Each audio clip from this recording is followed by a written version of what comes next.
Merci. Merci. Bonjour à tous. Bonjour à tous. Bonjour à tous. Et c'est bien de vous voir. On va ouvrir la parole aujourd'hui. On va voir ce que Dieu a à nous partager. Amen.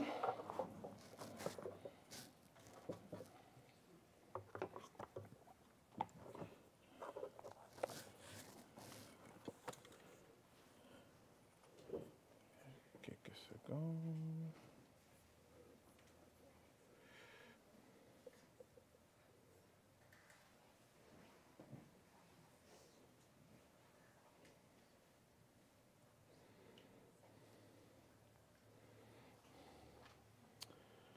OK. Commençons par un mot de prière. Après, on va continuer. Seigneur éternel, merci, Père éternel, pour ta grâce. Seigneur, tu es un tendre Père, Seigneur. Tu prends soin de nous. Tu es doux. Tu es lent à la colère, Seigneur, riche en bonté. Seigneur, tu viens vers nous, Seigneur. On n'est pas digne de ça, mais on te glorifie pour ça, Seigneur. Seigneur, je te prie de nous montrer, de nous convaincre, de nous transformer afin que nous, on aille vers d'autres aussi, Seigneur. De la même façon que tu viens vers nous, qu'on puisse aller vers d'autres pour les pointer vers toi. Merci, Jésus, que tu refuses personne, tu rejettes personne qui vient vers toi. Ouvre les portes dans nos milieux respectifs, Seigneur, afin qu'on puisse partager la bonne nouvelle. Et Seigneur, tisse nos liens serrés ici à l'Église afin que toi, tu puisses être glorifié. Je prie ça en ton nom, Jésus. Amen.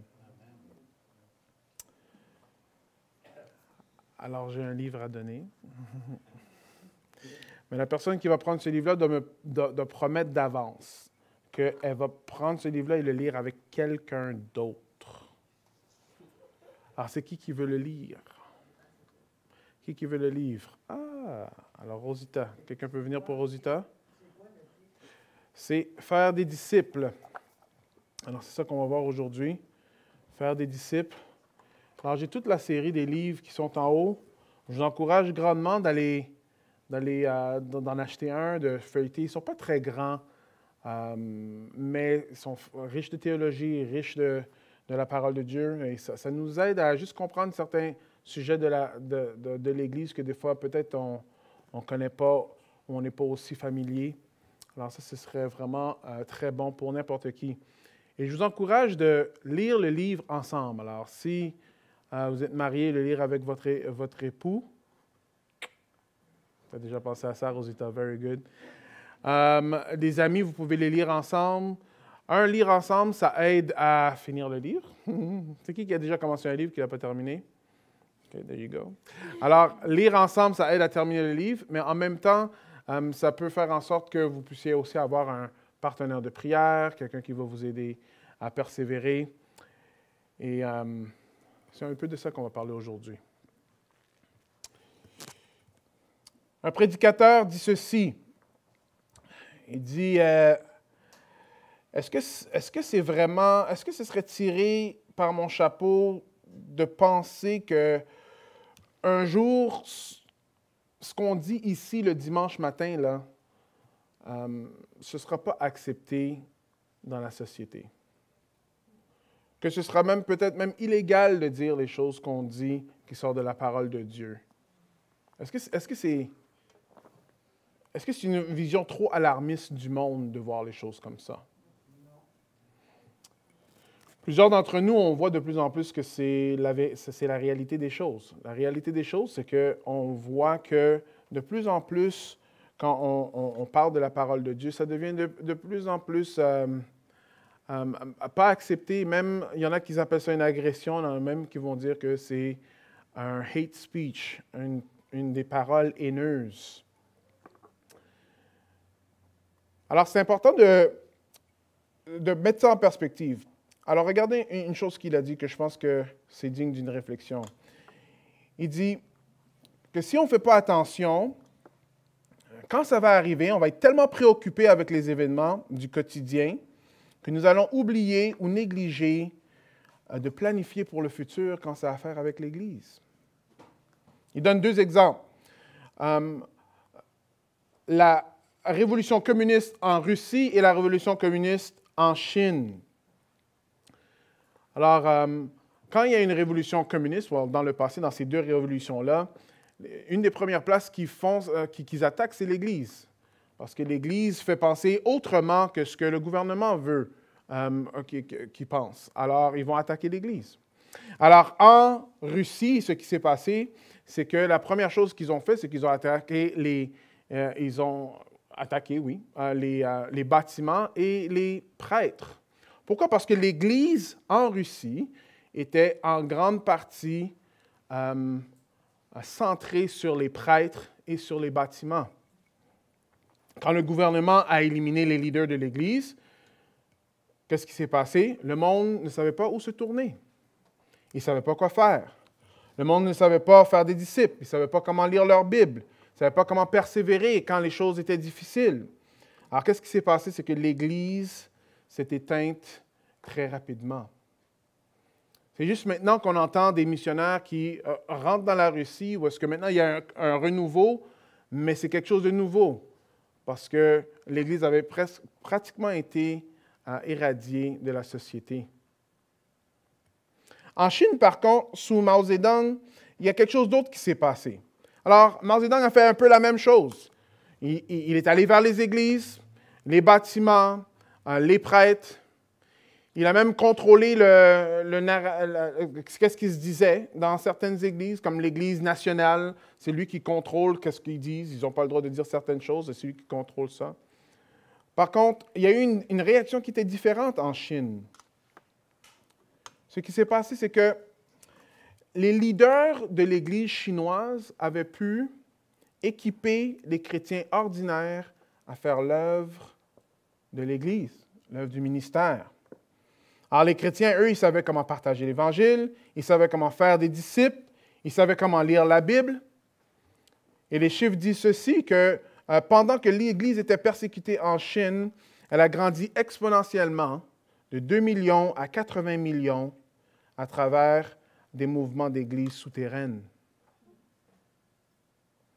Alors, sa conclusion au prédicateur, c'est « Dieu peut être en train de nous faire voir en ce moment de faire attention pour préparer le futur de l'Église. » Est-ce que vous me suivez? Alors, où est-ce que c'était juste axé sur les bâtiments et sur les leaders de l'Église et que le peuple commun ne faisait pas, dans le fond, ce que l'Église demandait de faire, faisait des disciples. Quand les leaders ont été enlevés, l'Église est tombée. Par contre, l'inverse en Chine.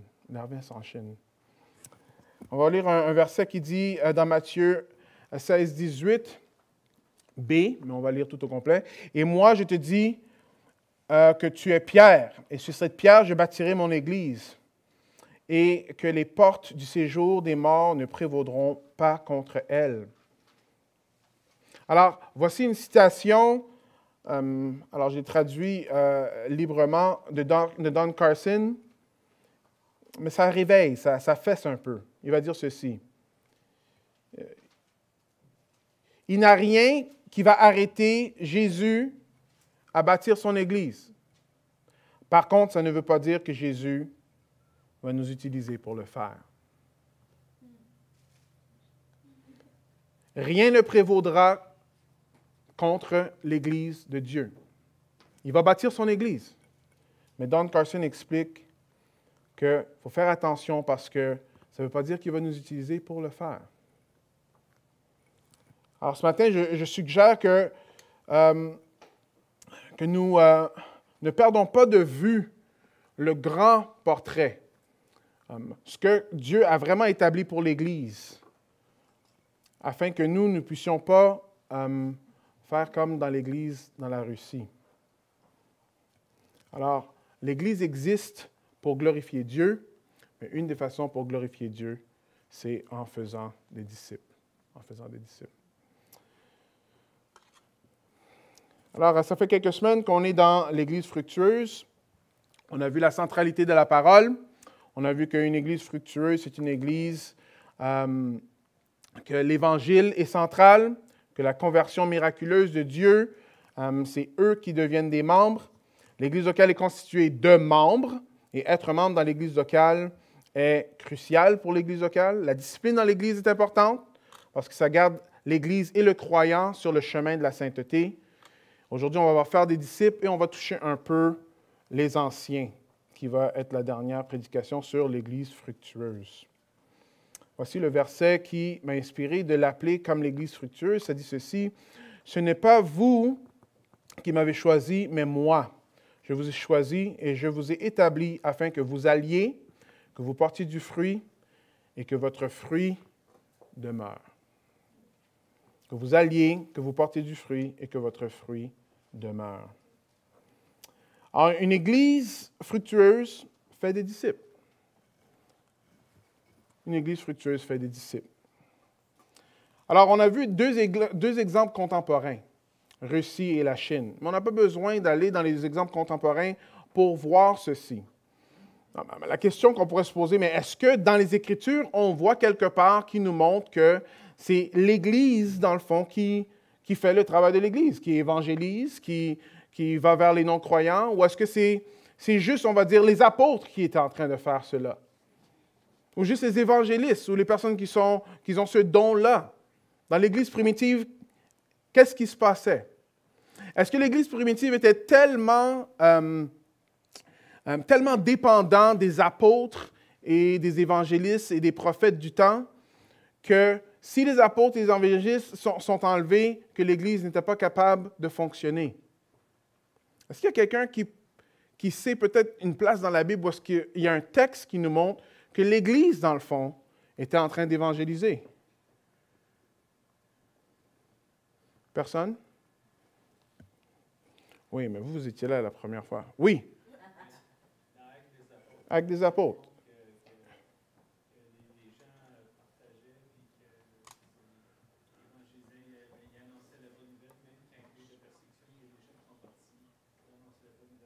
Absolument. Alors, on va aller le lire ensemble, dans Actes 8, 1 à 4. Alors, ça dit, « Paul approuvait le meurtre d'Étienne. Il y eut ce jour-là une grande persécution contre l'Église qui était à Jérusalem. Tous, excepté les apôtres, se dispersèrent dans la contrée de la Judée et de la Samarie. Des hommes pieux ensevelirent Étienne et firent sur lui de grandes lamentations. Or, Saul ravageait l'Église. Il pénétrait dans les maisons. Il en arrachait hommes et femmes et les jetait en prison. » Regardez, verset 4, ça dit, « Ceux qui avaient été dispersés allaient de lieu en lieu en annonçant la bonne nouvelle de la parole. » Deux choses à voir dans ce texte-ci. Le verset 4 qui est clé, mais le verset 1 est clé. Regardez ce que ça dit. Dans le verset 1, ça dit « Tous, excepté les apôtres, se dispersèrent dans la contrée de la Judée et de la Samarie. » Tous, excepté les apôtres. Et verset 4, « Ceux donc qui avaient été dispersés allaient de lieu en lieu en annonçant la bonne nouvelle de la parole. » Est-ce que vous voyez? Depuis le début, l'idée de l'Église, ce n'était pas juste d'aller écouter les apôtres, après laisser les apôtres faire l'œuvre du ministère, mais toute l'Église le faisait. Ici, on voit que l'Église était apte, était capable de partager la bonne nouvelle et aller de lieu en lieu. Alors, ce n'est pas juste qu'ils partageaient la bonne nouvelle juste avec quelqu'un qui était à côté de eux. Ils allaient d'une place à une autre et ils partageaient la bonne nouvelle. Ce n'est pas quelque chose qui est juste réservé aux apôtres ou qui est juste réservé à des personnes qui ont le don d'évangélisation. Est-ce que vous êtes avec moi? L'Évangile est répandu par toute l'Église, pas seulement certains dans l'Église. Alors, il y a une mauvaise conception, des fois, de c'est quoi un disciple. Faire des disciples.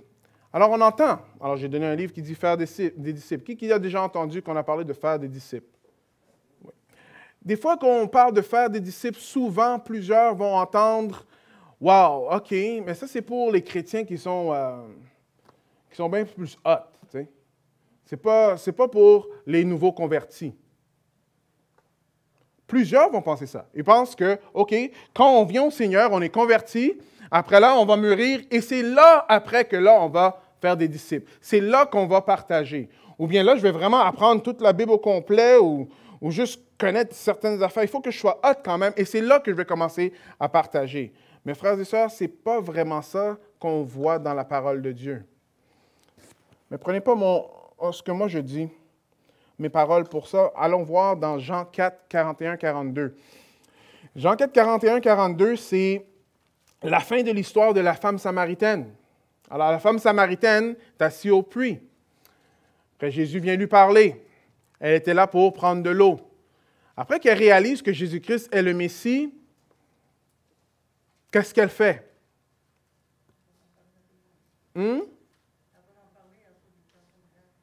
Non, elle prend un cours de théologie, c'est ça? Elle va dans un forum d'évangélistes, c'est ça? Alors, non, c'est ça, elle va en parler à tout le monde. Alors, quelqu'un de nouvellement converti va directement en parler à tout le monde, et voilà la fin de l'histoire qui dit ceci. Ils furent encore plus nombreux à croire à cause de sa parole. Et il disait à la femme, « Ce n'est plus à cause de tes dires que nous croyons, car nous l'avons entendu nous-mêmes et nous savons que c'est vraiment le Sauveur du monde. » Alors, vous voyez ici, l'idée de faire des disciples, l'idée de partager la parole, ce n'est pas quelque chose qui est juste réservé à ceux qui sont super mûrs dans la foi ou qui ont pris plein de cours. Ici, on voit directement, après qu'elle voit que c'est le Messie, elle va l'annoncer à tous. Et qu'est-ce que Dieu fait avec ça? Il sauve la majorité du village. Il sauve la majorité du village. Alors, je ne suis pas en train de dire qu'il ne faut pas prendre des cours. Ce n'est pas ça que je suis en train de dire. Par contre, les cours peuvent nous aider dans notre entrain qui est déjà là. Un cours ne va pas te faire commencer à évangéliser. Est-ce que vous me suivez? Ce n'est pas parce que tu as plus de savoir que maintenant tu vas plus aller. Dieu dit, va, allez-y. Parce que faire des disciples, ce n'est pas très compliqué, c'est de montrer à quelqu'un d'autre de suivre Jésus-Christ. C'est ça, faire un disciple. Faire des disciples, c'est montrer à quelqu'un d'autre de suivre Jésus. Regardez un autre texte. On va le voir avec André, le frère de Simon-Pierre. Alors, André, frère de Simon-Pierre, était l'un des deux qui avait entendu la parole de Jean et qui avait suivi Jésus. Alors, juste avant, il y a deux personnes qui suivent Jésus et Jésus leur montre où est-ce qu'il habitait. Alors, il trouva d'abord son frère Simon et lui dit, « Nous avons trouvé le Messie », ce qui se traduit Christ. Alors, il le conduisit vers Jésus. Jésus le regardait et dit, « Tu es Simon, fils de Jonas, tu seras appelé Céphas », ce qui se traduit Pierre. Alors ici, on voit que André a écouté ce que Jean disait. Jean a dit, regarde, ce gars-là qui est là, ça c'est l'agneau de Dieu qui ôte le péché du monde. Alors il a suivi Jésus. Finalement, il a vu, hey, écoute, ça c'est vraiment le Messie. Qu'est-ce qu'il a fait?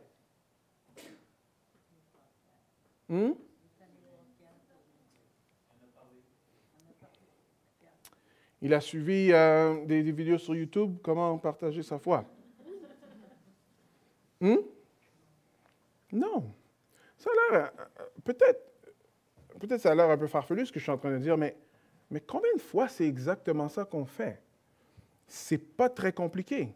Il est allé voir Pierre et qu'est-ce qu'il lui a dit? Il a dit, Pierre, j'ai trouvé le Messie. Après, il le conduisit vers Jésus.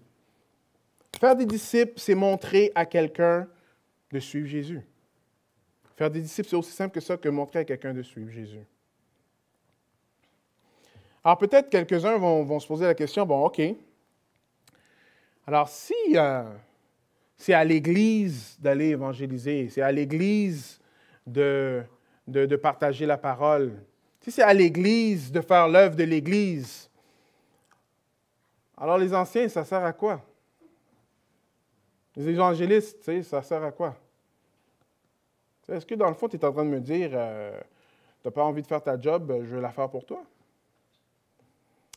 Il y a un homme qui va voir un autre homme, après il va dire Hey, j'ai comme un peu commencé à lire la Bible et ça a l'air que il faut faire des disciples ou quelque chose du genre. Est-ce que toi, est-ce que toi, tu fais des disciples? La personne répond oui, oui, oui, moi je fais des disciples. Il y a un évangéliste à l'Église, il est vraiment excellent.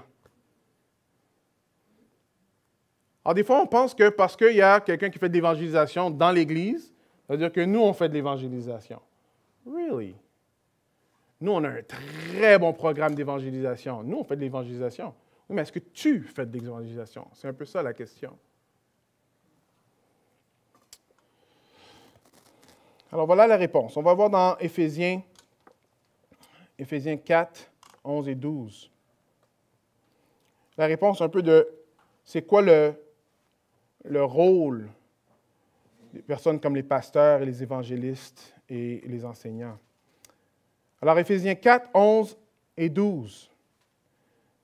C'est lui qui a fait don de certains comme apôtres, d'autres comme prophètes, d'autres comme évangélistes, d'autres encore comme pasteurs et enseignants. Il a fait don de ces hommes pour que ceux qui appartiennent à Dieu soient rendus aptes à accomplir leur service en vue de la construction du corps de Christ. Soient rendus aptes.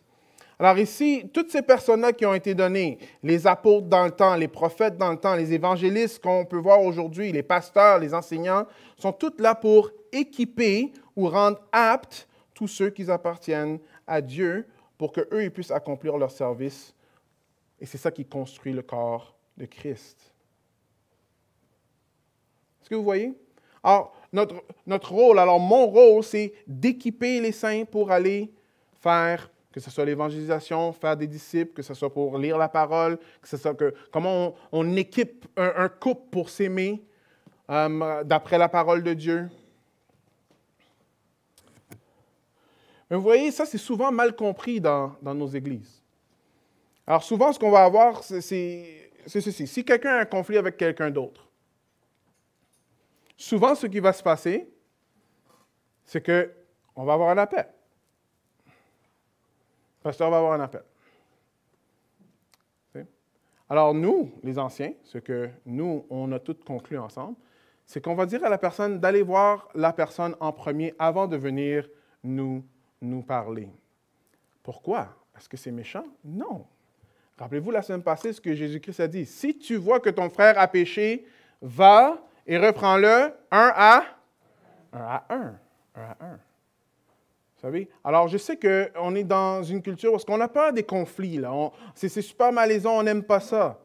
Mais par contre, ce n'est pas comme ça que la parole de Dieu nous enseigne. Elle nous enseigne d'aller un à un. Ou s'il y a quelque chose qu'on voit qui ne fonctionne pas dans l'Église. Quand la première chose qu'on ben, l'un des anciens. Par contre, souvent, alors ça c'est ce qu'un de mes anciens pasteurs m'ont dit, que si Dieu t'a donné la grâce de voir quelque chose qui ne fonctionne pas dans l'Église, peut-être qu'il va te donner de la grâce aussi pour résoudre ce problème-là. Est-ce que vous voyez un peu? L'œuvre de l'Église, c'est l'Église qui doit le faire. Pourquoi? Parce que Jésus-Christ parle d'un corps.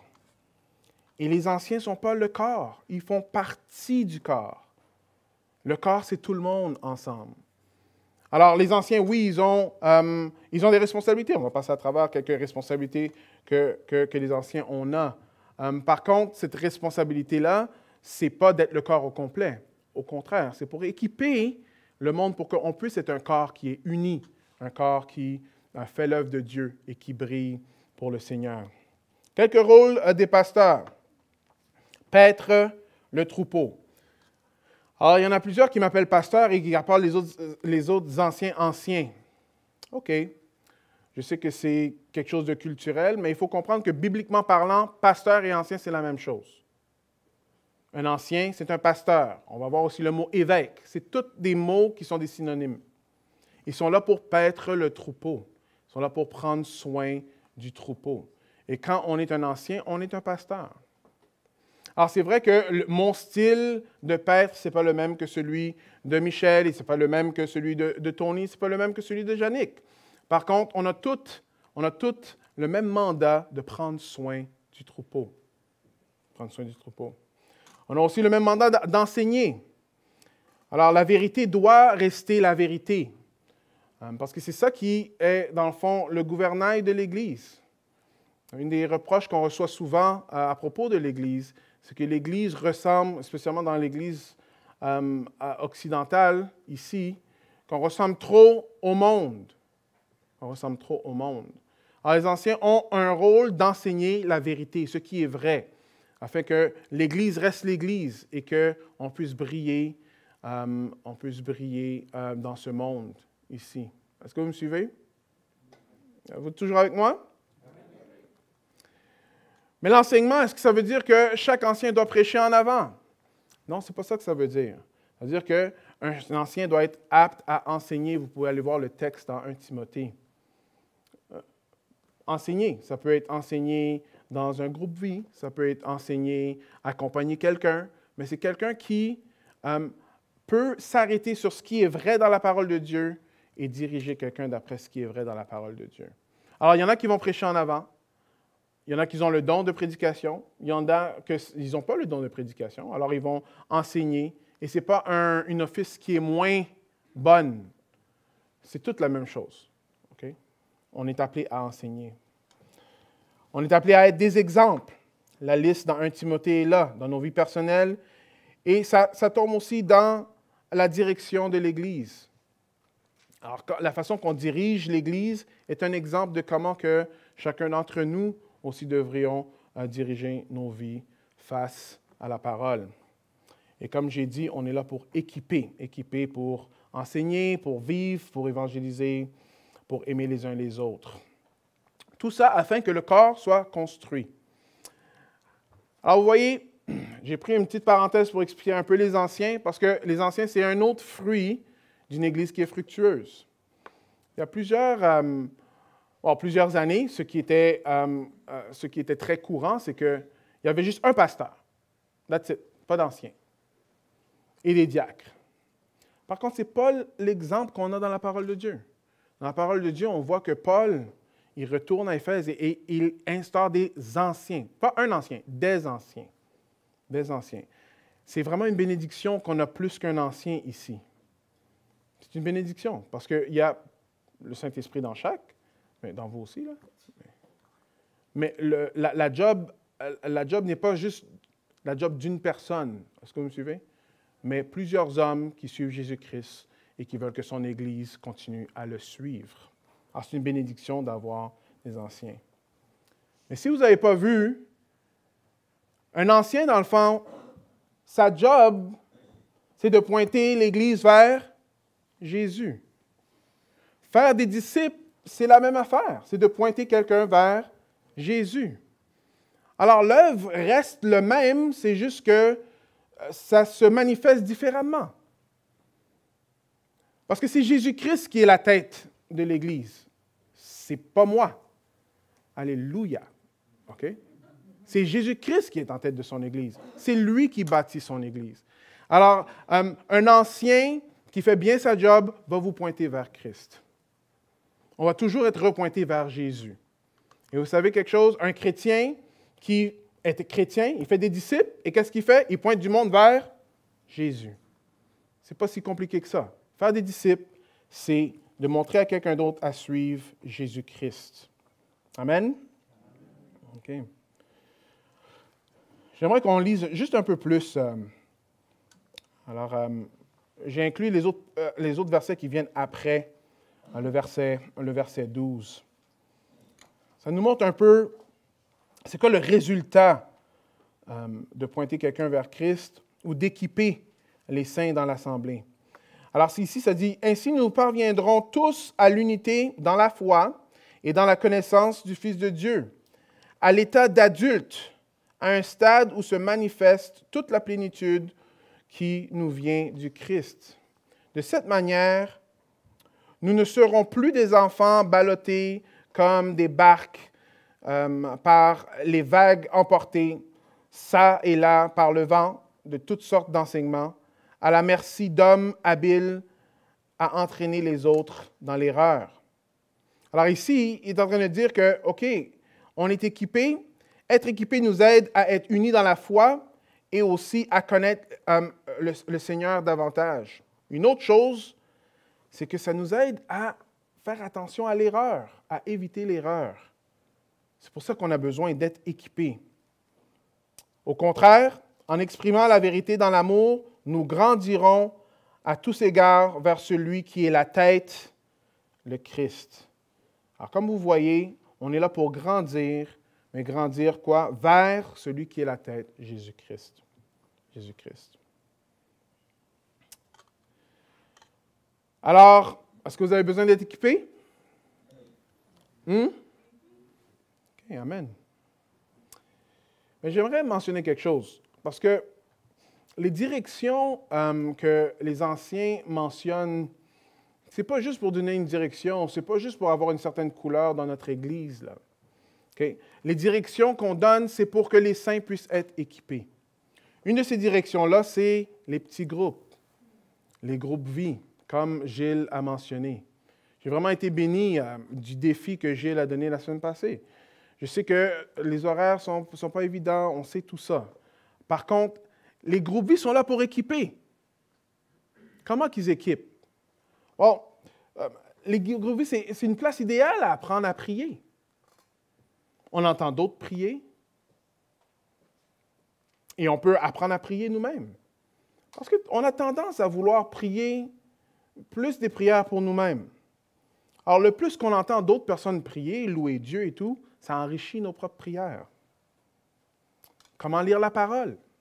La parole est exposée dans les groupes vie. Ça nous montre, OK, moi, je ne peux pas lire la parole de n'importe quelle façon. Il faut que je la lise comme elle nous a été présentée. Nous voyons aussi comment que les chrétiens persévèrent dans la foi.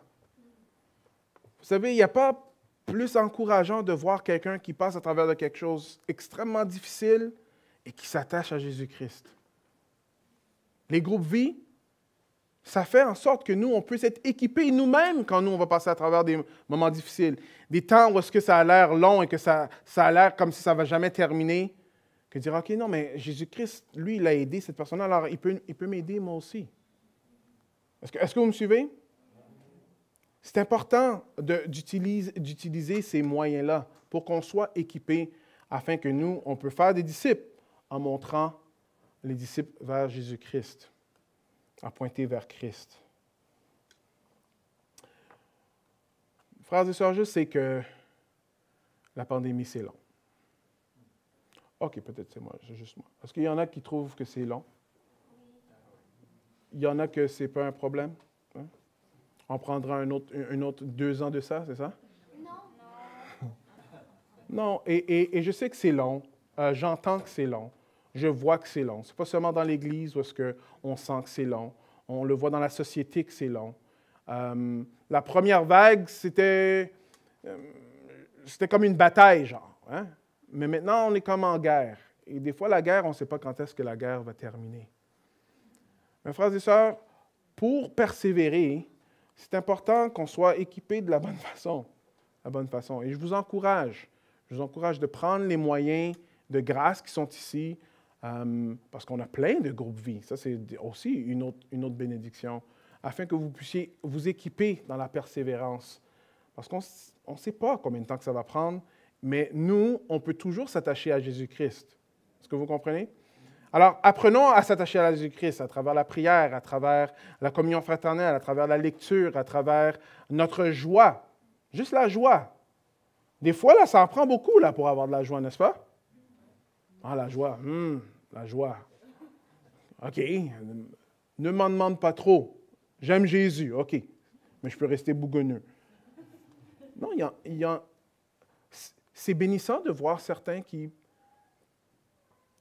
souffrent et qui ont de la joie en Christ. Parce que Jésus-Christ dit qu'il donne sa paix, mais il ne le donne pas comme le monde. Ce n'est pas comme le monde, la paix que Jésus-Christ nous donne. Alors, où commencer? Alors, j'aimerais passer à travers un texte Je ne vais pas tout l'exposer, mais c'est parce que je veux juste qu'on voit certaines choses du texte et après, on pourra rentrer un peu plus dans les détails. Alors, on va lire Luc 9, 57 à 62. Alors, où commencer? Premièrement, il faut qu'on sache c'est quoi un disciple. Okay? Un disciple est caractérisé par quoi? Et ici, Jésus-Christ, il va nous montrer à travers des exemples assez intéressants, mais il va voir c'est quoi une caractéristique d'un disciple. Okay? Alors, pendant qu'ils étaient en chemin, un homme lui dit, « Seigneur, je te suivrai partout où tu iras. » Et Jésus lui répondit, « Les renards ont des tanières et les oiseaux du ciel ont des nids, mais le Fils de l'homme n'a pas un endroit où il puisse reposer sa tête. » C'est toute une réponse, hein? Mais moi, je serai un disciple. Moi, je vais te suivre partout. Après, il lui dit que, mais moi, je n'ai pas une place pour reposer ma tête. Après, il dit à un autre, « Suis-moi. » Il répondit, « Seigneur, permets-moi d'aller d'abord enterrer mon père. » Mais Jésus lui dit, « Laisse les morts enterrer les morts et toi, va annoncer le royaume de Dieu. » Hein? Jésus.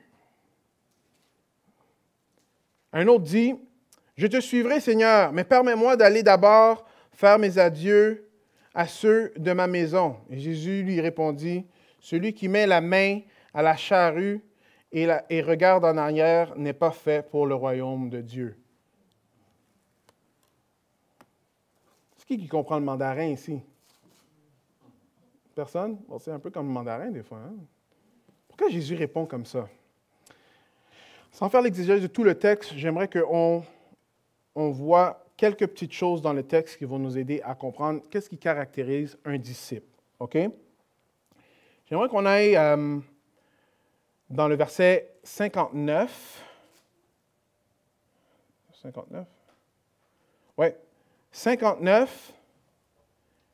Alors, regardez-le bien, le verset 59. Après, il y a le verset 61. Il y a deux mots qui nous font voir un peu ce que Jésus-Christ est en train de dire. Parce que la leçon ici, ce n'est pas que Jésus-Christ est en train de dire que ne va pas enterrer ta parenté. Ce n'est pas ça qu'il est en train de dire. Il n'est pas en train de dire de ne pas aller dire adieu à les personnes de sa maison. Ce n'est pas ça que Jésus est en train de dire. Et il n'est pas en train de dire que genre, finalement, il faut que tu quittes tout ce que tu as parce que moi, je n'ai même pas une place pour dormir alors que tu n'aies aucune richesse dans la vie. Non, parce que les richesses, c'est même Dieu qui nous le donne. Mais qu'est-ce qu'il est en train de dire ici? Il y a deux mots qui nous font voir c'est quoi le point de Jésus-Christ. Si vous regardez dans le verset 59, c'est « mais d'abord ». Okay? Il dit à un autre « suis-moi » et il répondit « permets-moi d'aller d'abord ». Est-ce que vous voyez? « Ensevelir mon père ». Après, si vous allez dans le verset 61, vous allez voir un autre dit « je te suivrai, mais permets-moi d'aller d'abord prendre congé, congé avec ceux de ma maison. » Vous voyez, le « mais d'abord », là, ça veut dire qu'il y a d'autres choses qui sont bien plus importantes que Jésus-Christ. Le texte est en train de dire que notre priorité devrait être Jésus avant tout. Vous comprenez? Pourquoi? Parce que les priorités d'un croyant changent quand il rencontre Jésus-Christ. On retourne à la femme samaritaine. La femme samaritaine vient pour puiser de l'eau. Alors, elle vient avec sa cruche pour puiser de l'eau.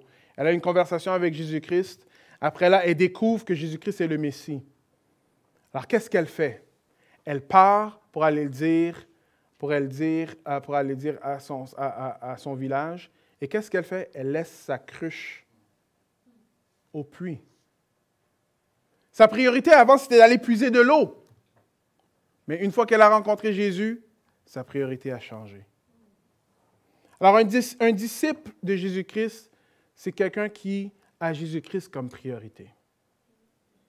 Alors, OK, maintenant on sait c'est quoi un disciple. Alors, c'est quoi faire des disciples? C'est pointer vers Jésus-Christ comme la priorité dans notre vie. Aussi simple que ça. Si chacun d'entre nous a déjà goûté le salut, C'est-à-dire que Jésus-Christ est venu nous sauver. Alors, ça veut dire que Jésus-Christ est devenu le Seigneur de notre vie. Et il y en a d'autres qui ont besoin d'apprendre comment faire en sorte que Jésus-Christ soit le Seigneur de leur vie. Un disciple pointe quelqu'un vers Jésus-Christ. Alors, ça a l'air de quoi exactement, Patrick? Oh, ça peut avoir l'air de plein de différentes choses. Un exemple. Quelqu'un passe à travers un temps difficile. Pendant les temps difficiles, on a tendance à perdre de vue Jésus. Faire des disciples, ce serait d'aider à quelqu'un de voir Jésus-Christ à travers un temps qui est difficile. Prière, comme j'ai dit, souvent c'est centré sur nous. Faire des disciples, ce serait peut-être apprendre quelqu'un à prier avec Jésus-Christ qui est au centre. Et quelqu'un va dire, oui, mais moi-même, je ne sais pas comment faire ça. Alors, tu sais, une façon de faire, on prend un livre. Il y a un livre en haut sur la prière, si vous voulez. On va passer à travers la prière. On aura un mois de prière en janvier. On peut prendre un livre, dire, est-ce que toi, tu as de la misère un peu avec la prière? Oui, moi aussi. Alors, on passe à travers le livre ensemble. On fait des disciples. Un péché tenace, aider quelqu'un à se repointer vers Jésus-Christ. Oui, je sais que ton péché est tenace. Quand on a un péché tenace qui reste longtemps, une des tendances qu'on a à faire, c'est de penser que peut-être Dieu, il nous a abandonnés, ou Dieu ne nous aime plus. Faire un disciple, c'est juste le repointer vers Jésus-Christ, le rappeler l'Évangile, le rappeler que Dieu ne l'a pas abandonné. Découragement, est-ce que vous voyez? On continue. Si tu es découragé, encore repointer vers Christ. Un appel. On appelle quelqu'un. Tu es découragé, OK? Wow, je vais t'appeler une fois par mois pendant 4 mois, on va dire. Alors, c'est 4 appels et on pourra prier ensemble. Qu'est-ce qu'on est en train de montrer à travers tout ça? On est en train de montrer à l'autre personne comment pointer vers Jésus-Christ. Faire des disciples, c'est une chose. Il ne faut pas oublier que nous, on a besoin d'être un disciple aussi. Alors, si ça ne fonctionne pas, si on manque la cible dans beaucoup de choses dans nos vies, on peut aller voir quelqu'un et demander de l'aide. Et peut-être que tu es la personne qui reçoit l'appel. Je ne sais pas quoi faire. Okay? Tu peux m'appeler. Je vais te donner un outil. Tu pourras cheminer avec la personne. Est-ce que vous comprenez? Faire des disciples, c'est de montrer quelqu'un à suivre Jésus. Pour que l'Église soit résiliente comme elle l'a été en Chine, ou comme on voit dans le livre des Actes, c'est chacun d'entre nous qui doit faire l'œuvre qu'on voit dans la parole de Dieu. Chacun d'entre nous. Vous savez pourquoi on est capable de faire l'œuvre qui nous est demandée dans la parole de Dieu? Parce que l'Esprit de Dieu habite dans chacun d'entre nous. Dans chacun d'entre nous. Pourquoi est-ce qu'un enfant de 8 ans qui a vraiment bien compris l'Évangile peut amener ses amis au Seigneur? Et il y a même plusieurs histoires qui montrent que les enfants, ils ont même emmené leurs parents au Seigneur. Comment ils ont fait pour faire ça? C'était aussi simple que, moi je connais Jésus, viens, on va aller voir Jésus ensemble. C'est ça qui fait en sorte qu'une Église reste résiliente. Est-ce que vous me suivez? Regardons le verset qu'on a vu encore ensemble. Ce n'est pas vous qui m'avez choisi, mais moi, je vous ai choisi et je vous ai établi. 1. Afin que vous alliez. 2. Et que vous portiez du fruit et que votre fruit demeure.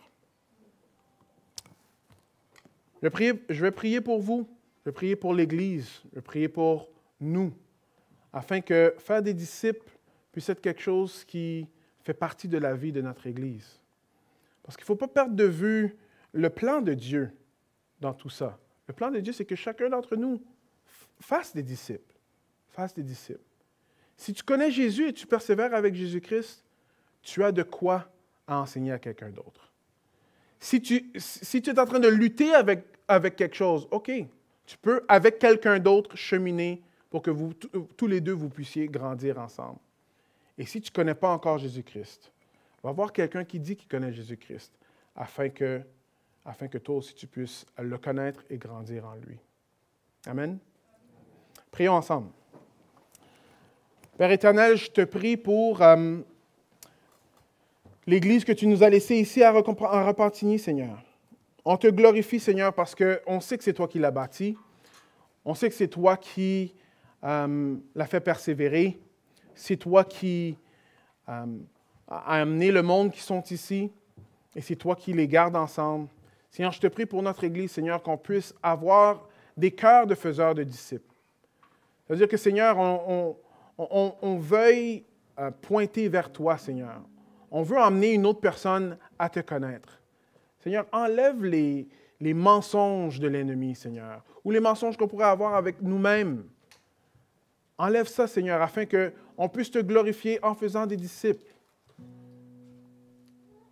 Seigneur, je te prie en tant qu'ancien, et je prie de la part des anciens que nous, on puisse être des bons équipeurs, que tu puisses continuer à nous diriger et qu'on puisse avoir des bons outils pour équiper le troupeau que tu as mis sous notre charge, Seigneur éternel. Et Seigneur, je te prie qu'on ne puisse jamais oublier, que ce soit les anciens ou l'Église, qu'on est là pour pointer d'autres personnes à toi.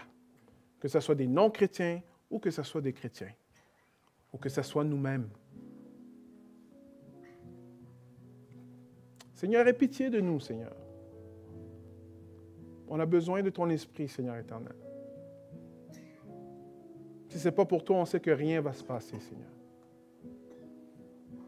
Merci pour tout ce que tu as fait jusqu'à maintenant, Seigneur, et on a hâte de voir ce que tu vas faire dans le futur. En ton nom, Jésus.